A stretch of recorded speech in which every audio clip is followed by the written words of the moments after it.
Chers téléspectateurs de l'émission Bakolo State, bonjour et bonsoir chez vous. Merci de vous avoir très nombreux devant vos écrans pour suivre cette émission avec Gary Wele, comme ça a toujours été depuis Washington DC, la capitale du monde.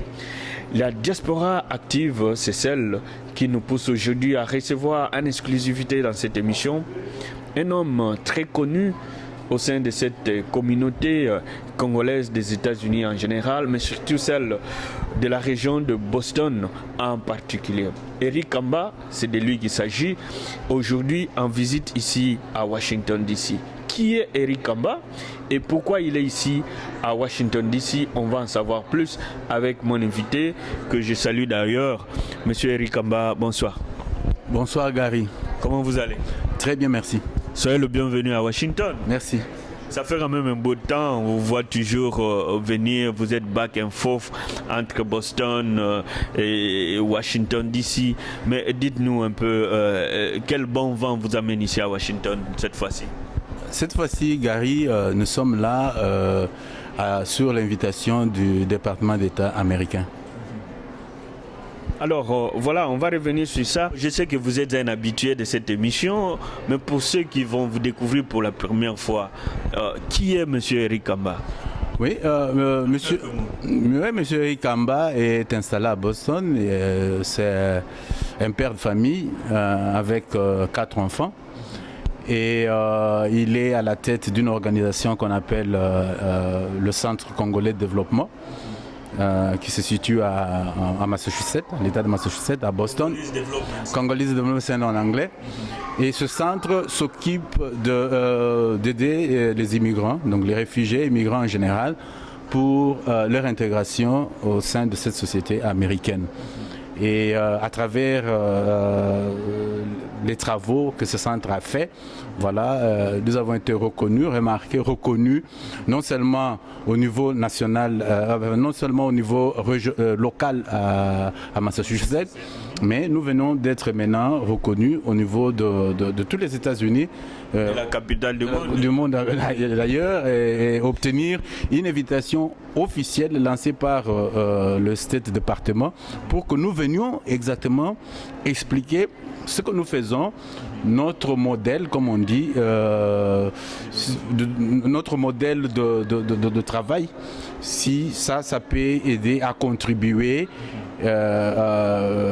aux efforts du développement au Congo. Tout à fait. Alors, cela nous pousse déjà à entrer dans le vif du sujet, puisque vous l'avez déjà épinglé. Congolese Development Center, on peut dire Centre congolais du développement. Qu'est-ce que c'est exactement? Justement, donc ce centre s'occupe de réfugiés, des immigrants et des immigrés, comme je le dis. Donc, dès que chaque année, il y a au moins, il y avait 70 000 réfugiés qui arrivaient aux États-Unis. Maintenant, on vient d'augmenter encore plus. On nous parle de plus de 120 000 maintenant avec la crise syrienne. Et quand en général, pas seulement les Congolais. En général, oui. Nous nous occupons en général de réfugiés, mais particulièrement de Congolais et des Africains. Mais cela ne veut pas dire que si un Syrien ou quelqu'un d'une autre nationalité se pointait à notre porte, qu'on ne va pas l'aider. On va essayer de l'aider dans la mesure du possible. Et si on ne sait pas l'aider, on va l'orienter dans une autre agence, chez quelqu'un d'autre, là où ils peuvent trouver de l'aide. Donc, c'est ce que nous faisons. Et de l'aide, ça veut dire comment accéder au public benefit. Ça inclut le logement, ça inclut des rations, ça inclut même de l'argent que le gouvernement donne aux démunis ou aux gens qui viennent d'ailleurs, qui sont légaux. Et il y a une somme d'argent qui est destinée à les aider pendant les 4 premiers mois de leur arrivée ici. Beaucoup de gens ne savent pas. Et nous leur donnons cette information-là. Nous les aidons aussi dans certains... nous les amenons aussi, nous les accompagnons dans tous ces services de l'État pour recevoir l'aide dont ils ont besoin. Et cela inclut aussi les études de leurs enfants, leurs propres études, et la recherche de boulot. Le soin de santé, ça c'est un grand élément de ça parce que c'est la condition première, faut être en bonne santé pour pouvoir s'intégrer ici. Tout à fait. Alors, quand vous parlez des choses comme ça attire l'attention de tout le monde parce que nous, on sait que, aux États-Unis, quand les gens viennent, les États-Unis ne donnent pas l'argent, ne s'occupent pas des réfugiés, des choses comme ça. Quand vous venez, tout ce qu'on fait, on vous donne un permis de travail, allez vous débrouiller et tout ça. Les logements, la ration et tout ça, les gens ne connaissent pas assez autour. Quand vous soulevez des choses comme ça, donc ça suscite quand même l'attention de beaucoup de gens. On va vraiment entrer un peu en profondeur là-dessus. Mais je voulais savoir un peu quels sont les critères de vos recrutements. Comment est-ce que vous faites pour avoir les gens venir dans votre centre? Ok, nous travaillons, merci beaucoup pour la question. Nous travaillons, nous ne sommes pas seuls.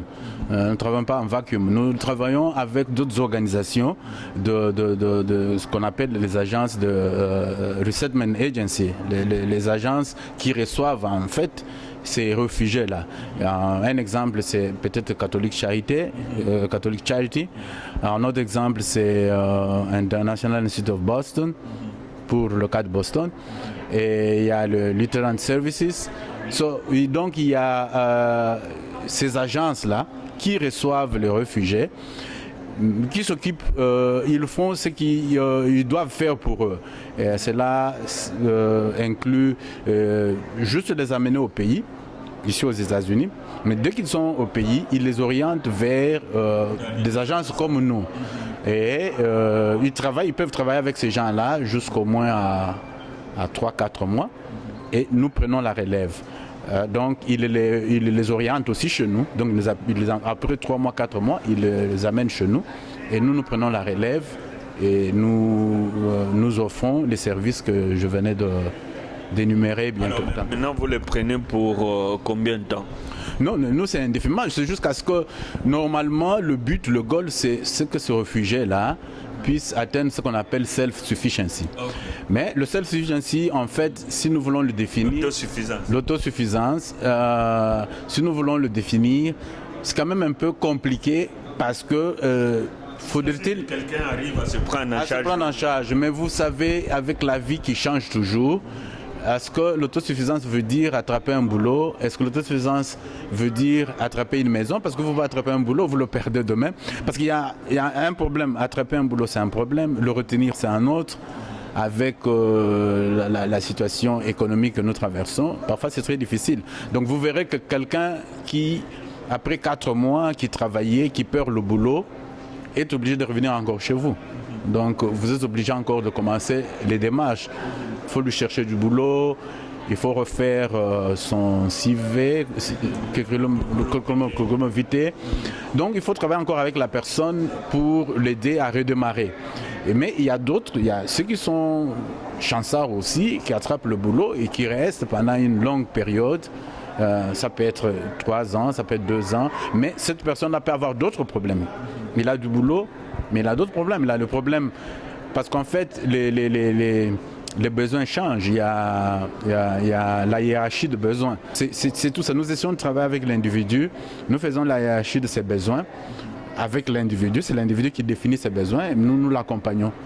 Quand vous parlez de réfugiés, puisque c'est quand même un ensemble de beaucoup de choses, il y a beaucoup quand même de catégories de gens qui viennent ici aux États-Unis. Il y en a qui viennent chercher l'asylum, il y en a qui viennent, il y a eu une catastrophe naturelle quelconque et ils viennent ici, il y a eu des situations politiques et tout cela. Alors, vous, dans votre centre, est-ce que vous faites la distinction de tout cela ou bien vous prenez en grosso modo, vous les prenez juste en gros? Non, il n'y a pas de distinction. Nous prenons tous les réfugiés en général. Mais en fait, merci beaucoup, il y a toutes ces différentes catégories que vous avez énumérées. Quelqu'un qui est reconnu comme réfugié, c'est une personne qui, par crainte d'être tuée dans son pays d'origine, sous prétexte, à cause de sa religion, à cause de ses opinions politiques ou autres, et se retrouve ici et est accepté comme réfugié ici et ne se pas rentrer dans son pays d'origine parce qu'il sera persécuté. Alors, une telle personne qui est déjà reconnue par les États-Unis, il a droit à ces services-là.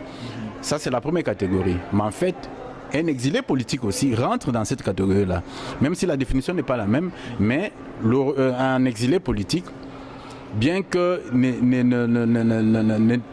la différence entre l'exilé politique et le réfugié, c'est qu'un exilé, un réfugié de son pays d'origine, il va dans un pays d'accueil, à l'extérieur de son pays, et puis il vient ici, qu'il achemine ici.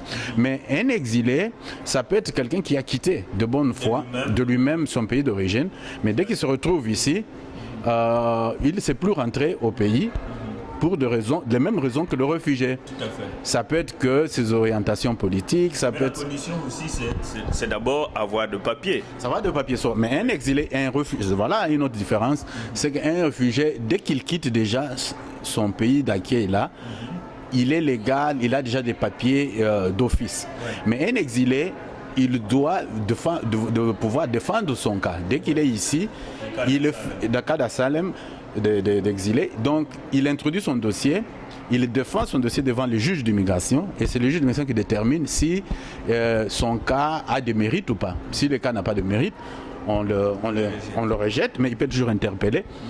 Mais ce que vous acceptez dans votre centre, c'est les gens qui sont acceptés par l'immigration. Par l'immigration. Alors ici, on parle de gens qui sont déjà légaux. Ouais.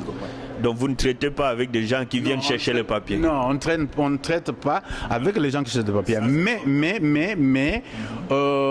quelqu'un qui... Moi, je débarque de Kasumbalé, ça, j'arrive ici, j'ai besoin de papiers, j'arrive.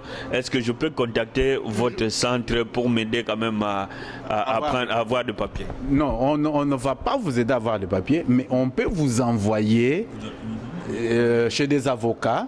On peut vous envoyer, justement, on peut vous donner des ressources, c'est-à-dire que vous envoyez chez des avocats qui peuvent vous aider, avec lesquels vous pouvez travailler.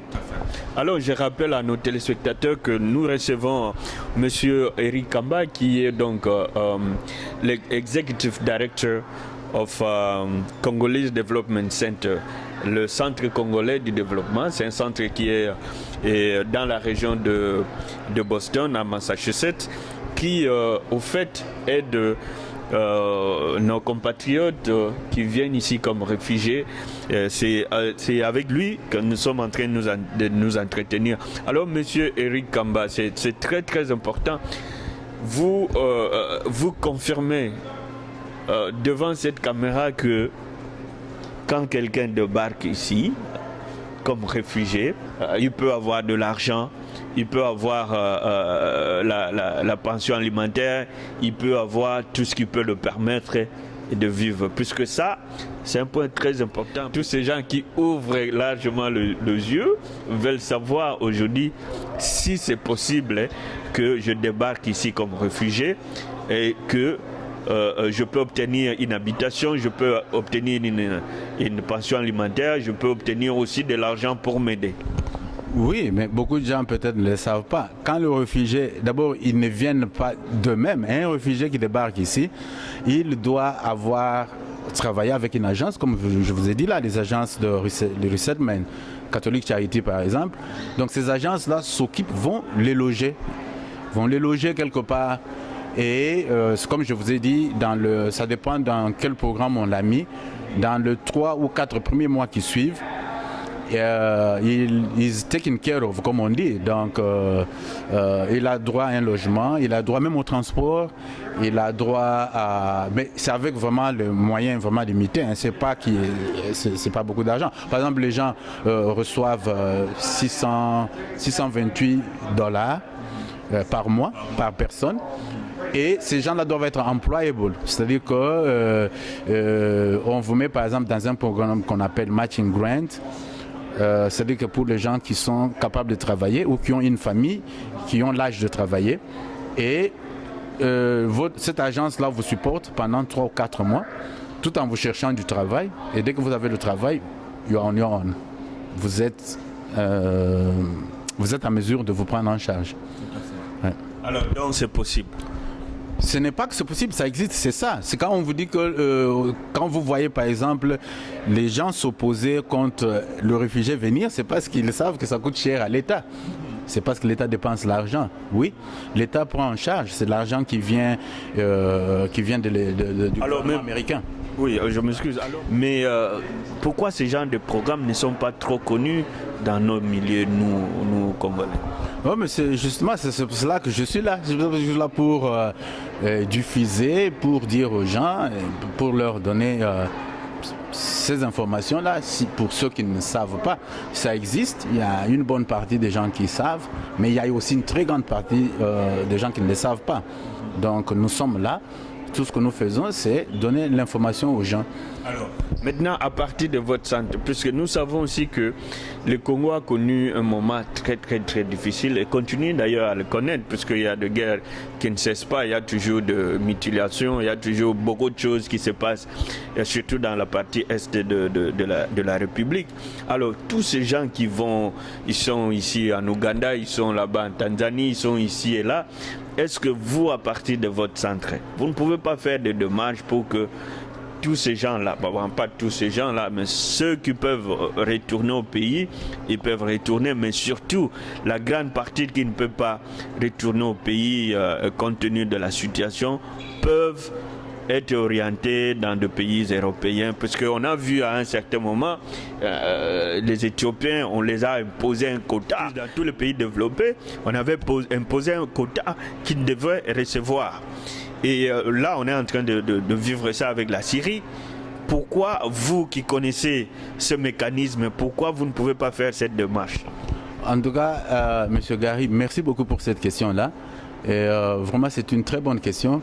Mais vous savez par exemple que quand il y a eu le tremblement de terre en Haïti, les États-Unis avaient accordé ce qu'on appelle le TPS, Temporary Protection Status, aux Haïtiens. C'est-à-dire que les Haïtiens peuvent entrer jusqu'à ce que les conditions s'améliorent chez eux. Ceux qui désirent rentrer vont rentrer. Mais toi-même, tu sais, dès que les gens rentrent ici, combien de gens désirent rentrer? Zéro. En Sierra Leone, au Libéria, quand il y avait de crises là-bas, des guerres, des TPS étaient donnés aux Libériens. Maintenant, aux Syriens, je viens de State Department dont on dit que le Temporary Protection Status, TPS, vient de leur accorder. Personnellement, j'avais fait beaucoup d'advocacy compte tenu de la guerre qui se passe au Congo, à l'est du Congo, pour qu'on nous accorde le TPS, pour que tous ces réfugiés qu'on voit dans les camps rwandais, ougandais ou même au Congo puissent venir ici. Mais ces démarches, jusqu'à présent, on n'a jamais reçu l'avis favorable. Pour vous, qu'est-ce qui bloque? Pourquoi les Congolais doivent être pris différemment du monde? Je ne sais pas, je ne peux pas dire que c'est la mauvaise foi de nos partenaires, mais je pense que ce sont des démarches comme toi et moi et les autres Congolais. Nous pouvons nous serrer la main, venir en groupe, venir en tant que communauté, faire beaucoup d'advocacy. Vous vivez ici depuis beaucoup de temps. Vous savez aussi que c'est la loi de grand nombre. Donc c'est Eric Kamba, c'est le centre congolais qui faisait d'advocacy pour tout le Congo. Comme d'ailleurs je viens encore je m'excuse d'utiliser le mot défendre les intérêts congolais au State Department. Je n'ai pas vu de Congolais là-bas. Oui, on va en venir. Mais j'étais une seule personne, c'était une seule agence qui faisait l'advocacy pour que le Congo puisse attraper les TPS. Et c'est en cours. Je demande aux autres organisations, je demande à d'autres gens, ceux qui ne savent pas comment il faut le faire, vous savez comment nous les Congolais nous réagissons, de nous contacter afin que nous puissions travailler ensemble. La loi, le nombre compte parce que une seule agence ne peut pas. Je demande toujours, vous avez combien de gens derrière? Oui, parce que si on voit l'advocacy fait par 500 000 organisations congolaises, je pense que certaines portes peuvent s'ouvrir. Et nous avons besoin de ça pour aider. C'est comme je vous ai dit là, qu'est-ce qui explique? Il y a beaucoup de Congolais aussi ici, mais ils viennent de la façon que tu connais. Et chacun a sa façon, ce qui n'est pas mauvais, mais il y a moyen de faire mieux. Si vous n'avez pas l'information, nous sommes là pour donner l'information aux gens. Je suis en train de le faire. Nous le faisons depuis beaucoup d'années. Vous nous avez suivis depuis beaucoup d'années. Donc, c'est un appel aux autres Congolais de reach out, comme on dit, à nous, qu'on puisse travailler ensemble, de poser des questions, de travailler ensemble. Nous sommes ouverts. On ne peut pas cacher l'information. Vous avez remarqué qu'on ne cache pas. Tout est sur la table. Ce n'est pas en cachant l'information que nous allons avancer. Donc, la porte est ouverte, nous sommes là, nous pouvons travailler ensemble pour avancer la question congolaise. Tout à fait. Alors maintenant, un Congolais qui est ici à Washington, vous êtes basé à Massachusetts, celui qui est à New Jersey, à Los Angeles là-bas, qu'est-ce qu'il doit faire? Est-ce qu'il doit vous contacter, vous qui êtes là-bas, ou il est nécessairement obligé de contacter des agences qui sont dans son agglomération? Oui, mais je pense que dans chaque État, les services comme le nôtre, il n'y a peut-être pas les Congolais qui les font, mais il y a d'autres agences, malheureusement, qui ne sont pas congolaises, qui font le même travail. Donc, ces gens-là, s'ils contactent Catholique Charité, par exemple, Catholique Charité, je crois qu'ils sont représentés presque partout, ils font le travail que nous faisons. Alors, sans vous couper la parole, si par exemple, ils vous contactent, est-ce que vous pouvez les orienter dans des agences qui sont dans leur état de résidence? Exactement, mais ils seront le bienvenu. S'ils nous contactent, nous pouvons les aider, nous pouvons faire ce qu'on appelle le referral. Vous faites une recommandation à des agences qu'il faut dans leur localité, dans leur communauté. Alors, qu'est-ce qu'il y a eu comme réunion aujourd'hui, puisque vous étiez là avec des John Kerry, Angélique Kidjo, beaucoup d'autres organisations, EPIC et tout cela. Qu'est-ce qu'il y a eu comme réunion aujourd'hui? Vous avez exposé, vous avez parlé de quoi? Justement, le State Department s'est rendu compte que, en fait, cette initiative a commencé il y a longtemps, en 2011, avec Madame Clinton, qui a lancé une initiative, qui a compris que la diaspora est très très importante dans tout ce qui se fait aux États-Unis.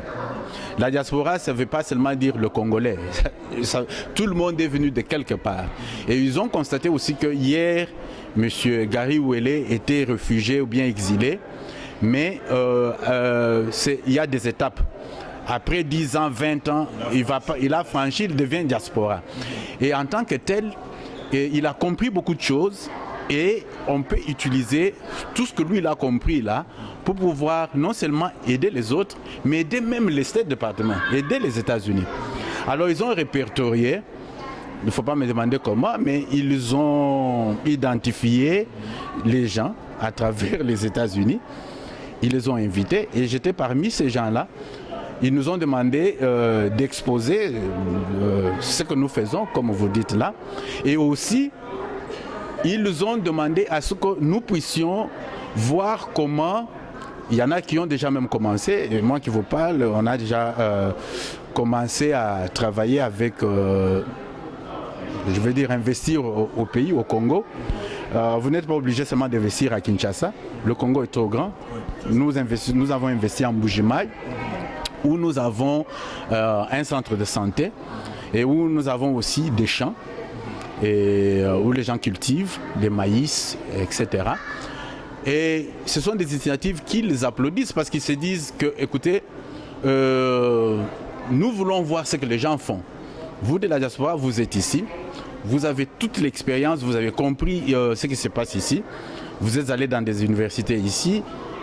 Nous voulons voir comment vous pouvez, vous, à votre niveau, vous servir de l'expérience que vous avez pour vouloir faire quelque chose chez vous.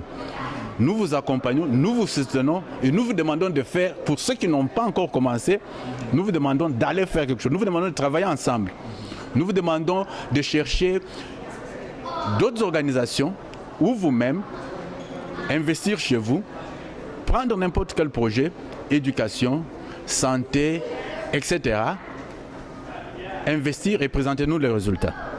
Voilà, donc j'étais là, le secrétaire d'État américain était là. J'ai présenté, comme vous l'avez dit, vous avez des images, vous avez tout. Nous avons présenté pendant des heures et des discussions avec questions et réponses ont suivi. Vous avez un background médical. Et qu'est-ce qui vous amène, puisque apparemment vous avez laissé le domaine médical presque de côté, là vous êtes dans des social work presque, qu'est-ce qui fait toute cette bousculade? Oh mais Gary, je veux vous étonner, mais je suis aussi un social worker, ça je ne vous avais pas dit. J'ai aussi un diplôme non seulement j'ai un diplôme en santé publique, mais j'ai aussi un diplôme de travail social. J'ai aussi un diplôme en policy et politique. Donc j'ai beaucoup de chapeaux. Ouais. Mais en fait, votre question est très bien. Et d'ailleurs, c'était un sujet pas de mon actuelle dissertation, mais j'ai toujours pensé à ça. Vous savez qu'il y a toujours une relation entre la santé, le social, etc. Parce que si vous avez un problème de santé, moi je peux même vous dire que tous les problèmes de santé sont aussi des problèmes sociaux. Il y a toujours une relation entre le médical et le social. Et d'ailleurs, un domaine dans lequel je m'intéresse beaucoup, c'est ce qu'on appelle le social determinant of health. C'est en fait les conditions sociales de la santé. Ça, c'est très important. Alors, monsieur Eric Kamba, pour ceux qui nous prennent en cours, qu'est-ce qu'ils peuvent retenir de ce que vous faites, du travail que vous êtes en train de faire et surtout de la visite que vous avez effectuée aujourd'hui ici au State Department? En quelque sorte, en 2 phrases, comment vous pouvez résumer votre travail et comment est-ce que vous pouvez être utile à tout Congolais, et au moins ceux qui sont dans le domaine dans lequel vous travaillez peuvent se retrouver? En fait, c'est un appel que je lance aux Congolais. Vous savez, il y a eu, ça fait longtemps, le Congolais en particulier, mais l'Africain en général, nous voulons tous travailler seuls. Mais mon appel aujourd'hui, c'est nous devons, et même le State Department a encore souligné ça, qu'il serait mieux de travailler en groupe. C'est mieux de travailler en groupe. Chacun a sa part, chacun a son expertise. Mettons toute cette expertise-là ensemble et essayons de voir comment nous pouvons contribuer au développement du pays. En tout cas, nous devons faire ça. Alors, un point de contact où on peut vous contacter, le centre? Le centre peut être contacté à travers moi au 617 240 54 11 ou encore à inquiry@cd-c.org. On va finir par là. Vous avez aussi un diplôme en sciences politiques. Vous suivez la situation politique du Congo de près, puisque je suis moi-même témoin. Je sais ce que vous avez déjà fait pour le pays. D'abord, merci et félicitations pour ça. Et c'est pas ces mots-là qui a manqué au département d'État aussi, devant Kerry.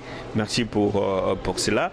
Mais qu'est-ce que vous dites de tout ce qui se passe aujourd'hui, glissement, défection? Quelle est votre lecture de la situation actuelle en quelques mots? Mais, Monsieur Gary, merci beaucoup. Mais c'est une rigolade. Je viens de vous dire, vous êtes avec moi depuis longtemps. Vous et moi, nous avons rencontré beaucoup d'autorités dans ce pays, en commençant par Ross-Feingold, sénateur Ross-Feingold que nous avons rencontré. Nous avons causé, vous étiez là plusieurs fois. Et vous savez ce que Ross-Feingold nous avait dit. Et aujourd'hui, je viens de rencontrer John Kerry. On a causé développement, mais c'est vrai. Aussi, vous savez, il y avait aussi une part politique et diplomatie.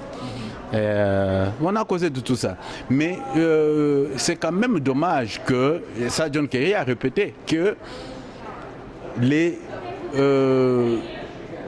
autorités chez nous pensent que pour aider le Congo, il faut rester toujours au pouvoir. Ça, c'est malheureux. Parce que ce que ces autorités-là ne comprennent pas, c'est qu'ils ont fait leur temps. savez, ce n'est pas pour rien qu'ici le terme... Quand vous êtes vous n'êtes pas au pouvoir, vous avez encore beaucoup plus de champs pour aider ce pays, vous pouvez aider le pays de cette façon-là. Donc, quand votre terme arrive, quand votre mandat arrive à terme, il serait souhaitable de partir en bon terme. Parce que ça vous permet encore de faire beaucoup de choses. Vous savez, vous faites toujours les choses de la même façon, mais il y aura un moment donné où les gens se disent, comment, arrêtez un peu. Bon, parce que maintenant, c'est la chanson. Partout au State Department, là-bas, quand vous allez, les gens chantent ça. Mais cette histoire de changer la constitution pour se donner autant de... C'est tout le monde qui en parle. Mais comme chez nous, les gens ne se gênent pas. C'est encore possible, ce genre de choses dans leur actuelle. Changer de constitution pour se maintenir. Non, mais c'est dans les têtes de nos dirigeants seulement. C'est la tête de nos dirigeants. Mais qu'est-ce que le State Department? Ils observent. Ils nous observent, nous, la population. Ils observent les dirigeants. Ils ont déjà dit que quand votre terme arrive, vous partez. Maintenant, ils observent qu'est-ce que la population a compris de tout ça. Est-ce que cela veut dire que si quelqu'un change de constitution et que la population ne se révolte pas, les State Department ou l'Amérique, parce qu'ici on insiste, parce que certaines personnes ceux qui vont écouter cette émission vont se dire, mais pourquoi les State Department, non, ce sont ces gens-là qui décident tout, je vous dis. C'est-à-dire que si vous voyez quelqu'un changer la constitution et ils n'interviennent pas, c'est leur décision, c'est eux qui ont pris cette décision-là. Alors si cette décision vient d'eux, donc nous en tant que peuple, nous n'avons plus de pouvoir. Non, mais justement... Alors maintenant, qu'est-ce que nous pouvons faire? Voyons tout cela, parce que nous savons que les Américains tiennent compte de l'opinion publique. Alors maintenant, quand des choses comme ça se font, la Constitution dit 2 termes, point barre. Alors, que nos dirigeants se prennent la tête pour dire, voilà, nous voulons changer la Constitution ou nous voulons glisser. Et nous, peuple, devons-nous nous asseoir, les regarder faire ça et subir tout cela? Mais, M. Gary, c'est ça ce que je vous dis. Et ils observent. Par exemple, ils nous prennent... C'est-à-dire que nous devons savoir nous faire respecter. Nous lisons, nous étudions, surtout nous de la diaspora, c'est le rôle que nous avons aussi à jouer. On vous dit que pas plus de 2 termes. Quel est le mot qu'on ne comprend pas là-bas? Je crois qu'on comprend tout. Bon, maintenant, et ça c'est un message aussi à l'opposition, le soi-disant opposition là. Si vous êtes sérieux, vous savez que le terme limite est arrivé. Mais vous vous arrangez avec le pouvoir en place pour organiser ce glissement-là. Ça peut être à travers le dialogue. Vous dites que non, allons au dialogue. Mais vous savez, quand vous allez au dialogue, le dialogue là peut éliminer tout ce qui a déjà été décidé.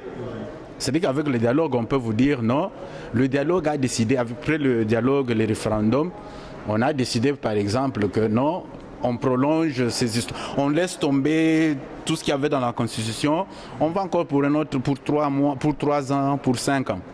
Mais qu'est-ce que le State Department, qu'est-ce que l'Américain dit? Il vous regarde, on se moque de nous. C'est vous qui avez décidé, bon. Justement, vous avez raison quand vous avez dit que les États-Unis, le State Department tient compte de l'opinion publique. L'opinion publique, c'est quoi? C'est cette opposition-là. L'opinion publique, c'est quoi? C'est la société civile. Donc si vous, au lieu de montrer que vous n'êtes pas d'accord, parce que vous savez que l'attitude, jusque-là, il faut aussi le reconnaître, les leaders chez nous, les dirigeants chez nous, ils veulent toujours rester au pouvoir. Ils n'ont pas encore compris qu'il a fait ce qu'il a fait, ils ont fait ce qu'il a fait, il est temps de partir et il va laisser la legacy. Non, ça, ils ne savent pas que ça existe. Ils veulent défier, ils veulent rester. Maintenant, ils peuvent chercher à tout moyen acheter les gens de l'opposition. Et les gens de l'opposition peuvent venir avec 2 formules. Ils pensent que les gens ne comprennent pas. Ils peuvent vous dire que non, c'est le dialogue. Mais le dialogue, c'est quoi? C'est ce glissement-là. Parce que si nous sommes sérieux avec nous-mêmes, on n'a pas à faire tout ça. Le mandat arrive à terme, il y a les élections que le meilleur gagne. Quand nous savons que dans les élections, celui qui a déjà fait 2 mandats ne va pas se représenter. Donc, à l'issue de tout ça, il y a des élections et le meilleur gagne. Mais non, vous dites que non, allons au dialogue, c'est pour faire quoi? Donc les gens regardent, ils se moquent de nous tous ici. Mais même si on nous les expliquons, ils disent mais pourquoi ces gens veulent faire ça? Donc cette théorie des dialogues-là, moi je pense que c'est de la fausseté. Alors maintenant, pour chuter, tout cela c'est bien beau. On est arrivé à presque, comme disait quelqu'un, un glissement de fait. Le calendrier farfelu qui nous a été proposé par, bon, je l'ai dit aussi avec réserve, par la CENI, n'a pas été respecté. Et tout cela, ça nous chemine vers la fin tout se concentre vers cette petite période qui est à la fin. Alors, M. Kabila consulte le couche de la population, les églises, les leaders politiques et tout cela. Et je sais que toutes les confessions qui allaient là, la confession religieuse, la société civile, allaient avec des propositions. C'est ça, en quelque sorte, aussi l'objet de ces dialogues. Alors, est-ce qu'il est encore nécessaire à l'heure actuelle de pouvoir perdre le temps avec tout cela? Alors, de fait, nous sommes en train de cheminer à la fin ou à la date butoir des élections. Il n'y a pas ce dialogue et non plus la CENI ne bouge pas, le gouvernement ne donne pas l'argent, le peuple aussi regarde. Et on va arriver à la fin de tout ça, constater juste ces glissements de fait. Alors, quel est selon vous, en deux mots, le scénario qui nous amènerait à éviter tout cela? En fait, la lecture que j'ai faite de tout ça est que je crois que le pouvoir en place, en consultation avec toutes les forces vives de la nation que vous avez énumérées là, qu'ils ont pick and choose. Hein.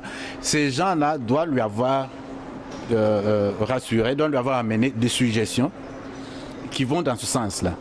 Donc les manœuvres, tout est là pour les glissements. C'est déjà même les glissements. D'après ce que vous dites là, quand nous regardons, rien n'est respecté. Et donc il n'y a rien qui peut se faire de manière prévue. Donc s'il n'y a pas d'argent, si les élections, si le calendrier n'est pas clair, je ne pense pas que à la date butoir, les élections présidentielles vont devoir avoir lieu. Donc ça, c'est leur calcul. Mais vous m'appelez en consultation. C'est-à-dire, vous avez besoin de mon opinion. J'arrive, je vous dis, bon voilà, voici mon opinion. Je veux ceci, je veux cela. Alors, et je vous donne des propositions. Après-demain, il faut que je vienne encore pour s'asseoir sur la table pour qu'on discute de mêmes propositions que moi je fais. Je ne sais pas, comment vous voyez tout ça? C'est ça.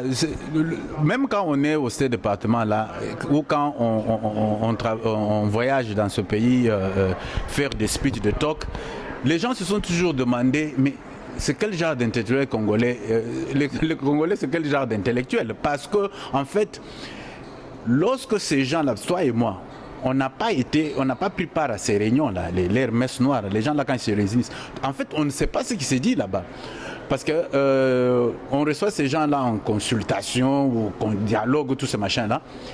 Ils disent one thing et quand ils sortent de là, ils disent un autre truc. On ne sait pas qu'est-ce qu'ils ont réellement dit là-bas et ce qu'ils disent à l'extérieur est conforme à ce qu'ils ont dit à l'intérieur.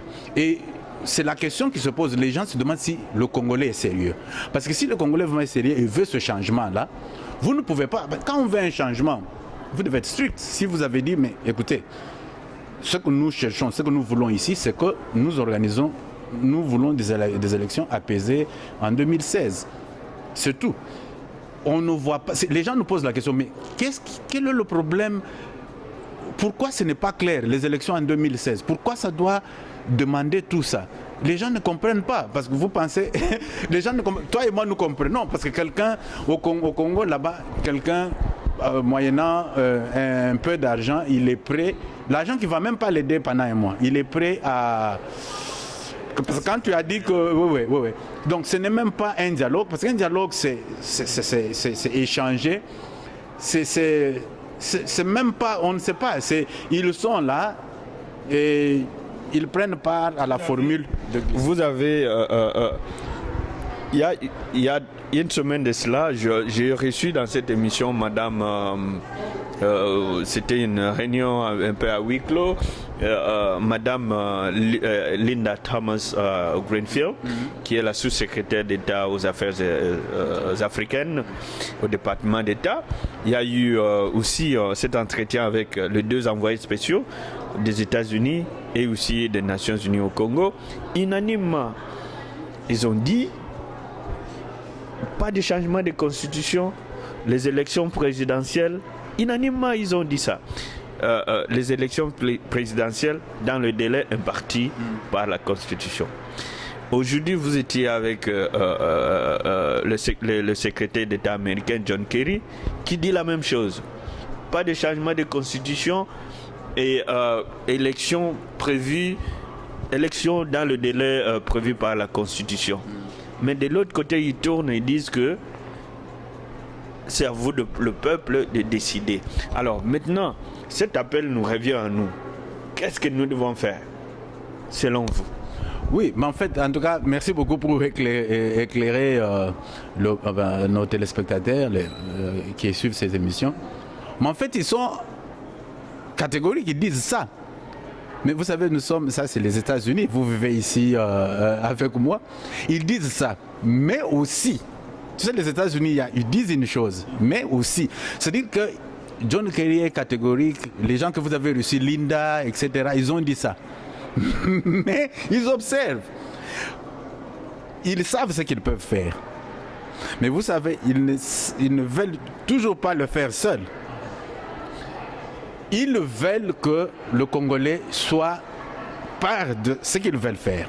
Si réellement, ce qu'ils disent, ils disent que nous avons fait notre travail, nous disons que la Constitution doit être respectée, les élections doivent avoir lieu.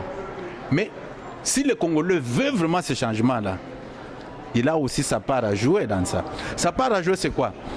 Vous ne pouvez pas aller là-bas, on vous appelle pour consultation, vous dites, mais en fait, on sait que c'est deux termes, mais si vous me donnez $100 000, $300 000, moi je ferme les yeux. Ça, c'est toi et ta famille. Mais le Congolais, c'est plus de 70 millions de...